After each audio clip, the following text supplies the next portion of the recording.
So last episode guys ay pinakawala na nga ng alagad ni Lucius ang grupo ni Sister Lily itong five-headed dragon na nanasil dito sa Black Sea.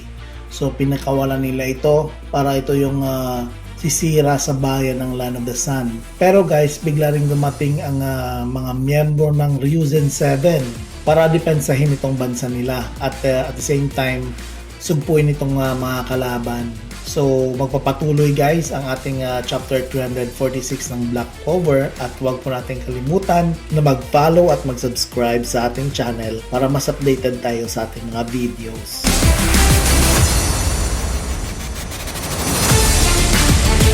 So nakita po natin guys na lumabas na yung five-headed dragon guys at yung mga tao ay nakita po nila, nasaksihan po nila ang paglabas ng five-headed dragon at sa kabutihang palad ay maaga silang tumakas dito sa buong syudad at nagsilisan sila papunta sa malayong parte ng Land of the Sun. So nakikita po nila ang 5 ulong dragon na nakatambad sa kanilang harapan. So nakikita po natin ang lahat ng mga tao na nag-aalala kasi sabi nila napakalaki ng five-headed dragon at paano ito susugpuin ng mga Ryuzen 7. And then sa other scene naman guys ay nagsimula ng maglaban itong miyembro ng Ryuzen 7 at si Sister Lily. Naging mainit na ang labanan nila at nakita po natin na sa part na ito ay nag-transform na si Ichika sa kanyang battle mode at pagkatapos guys ay remind niya itong si Keisukaku na huwag masyadong malayo sa kanila dahil hindi natin alam kung ano ang ng kalaban, plano ng kalaban. At pagkatapos ay tinawanan lang sila ni Sister Lily at sinabi na napakaganda ng mga magic power nyo. Pero ang tanong ko ay makakaya ba yan sa kapangyarihan na binigay sa akin ni Master Lucius? Maikukumpara ba yan sa binigay sa aking magic power? So yun yung sinabi ni Lily guys. And then pagkatapos ay bigla na lang itong sinunggaban si Keisukaku guys ng isa sa mga five-headed dragon at mabuti na lang ay nakailag ito. Pagkatapos ay nag-charge itong isa sa mga dragon at bumuga ng isang parang fire blast or laser blast yata. At pagkatapos ay bumuga sa kabilang parte ng palasyo. Mabuti na lang hindi natamaan yung palasyo guys kasi napakalaki ng impact at pagsabog at tumawa na lang itong si Sister Lily guys at sinabing ang five-headed dragon ang sisira sa bansang ito. So yun yung sabi ni Sister Lily at pagkatapos ay pinalibutan na ng 5 ulong dragon ng itong kapital ng Land of the Sun. Pero sabi ni Ichika na hindi ito mangyayari, hindi pwedeng masisira ang bansa namin dahil alam namin na nakikita ni Master Ryuya ang mga pangyayari sa hinaharap. Kung makikita po natin sa scene guys na bumalik ang scene sa kinausap ni Ryuya ang miyembro ng Ryuzen 7 na sinabi niya na ang kalaban ay aatake na. So magkakaroon ng giyera sa Land of the Sun pero bago mangyayari yan ay kailangan ninyong protektahan ng ating bansa anuman ang mangyari. At nakikita ng aking mga mata na ang kalaban natin ay mga subordinates ni Lucio Zografis at sila tinatawag na mga paladin. Tatlo sa kanila ay puro lahat mga skilled warrior, mga assistant po ni Lucio Zografis guys. At sabi pa ni Ryuya na tanging kayo lang mga miyembro ng Ryuzen 7 ang kayang makatalo sa kanila.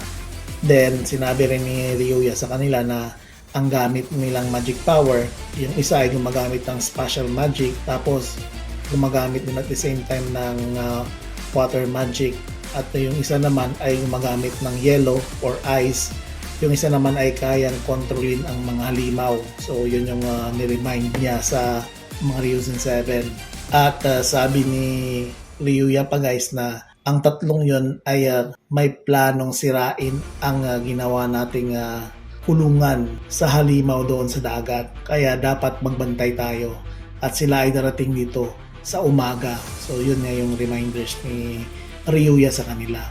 At sabi ng mga miyembro ng Ryuzen 7, kaya natin to, talunin natin sila. Masusunod po ang yung mga utos master. Pero sabi ni Ryuya, teka, hindi pa yan. Huwag muna tayong gumalaw. kasi sa umaga pa naman sila darating. Kailangan nating ligtasin muna ang lahat ng mga tao dito sa buong bansa. Kailangan maghiwalay tayo dahil kapag tayo ay sumulong agad na wala man lang mga preparasyon ay sigurado akong masisira ang mga plano natin. Unang-una, kapag tayo ay umatake na hindi alam ng mga tao at nandyan yung mga tao sa buong bansa, ay mawawala tayo ng pag-asa dahil marami ang masawi, marami ang mamamatay. Kaya ngayon pa lamang ay dapat nating planuhan. Unang-una, iligtas muna natin ang lahat ng mga tao dito sa buong bansa.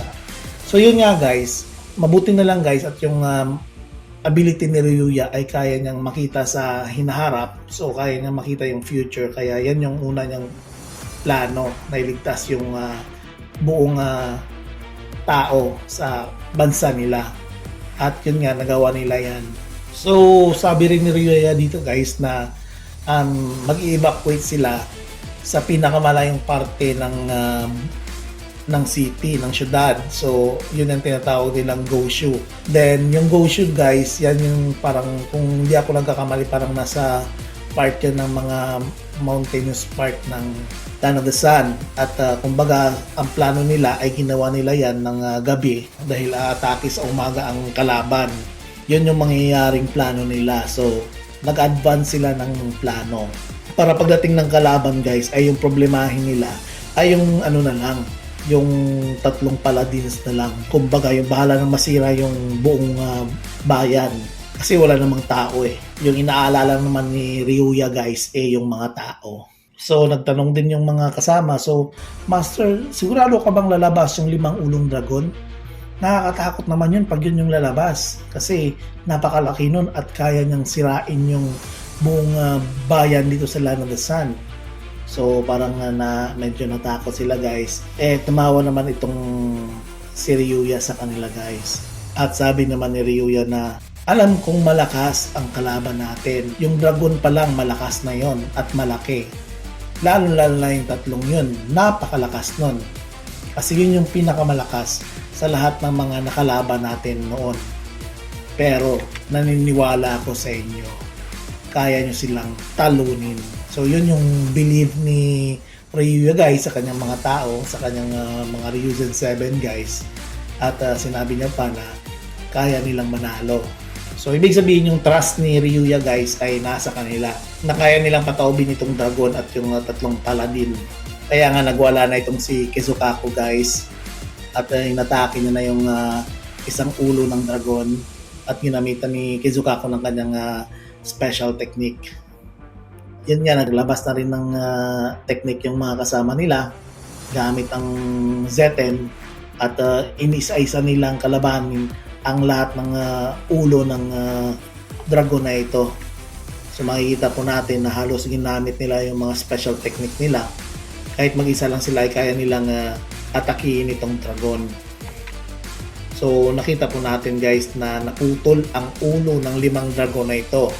So ibig sabihin malakas ang mga Ryuzen 7 guys. At nagulat nga si Lily dahil sabi niya nga hindi niya ma-expect yung lakas ng mga Ryuzen 7.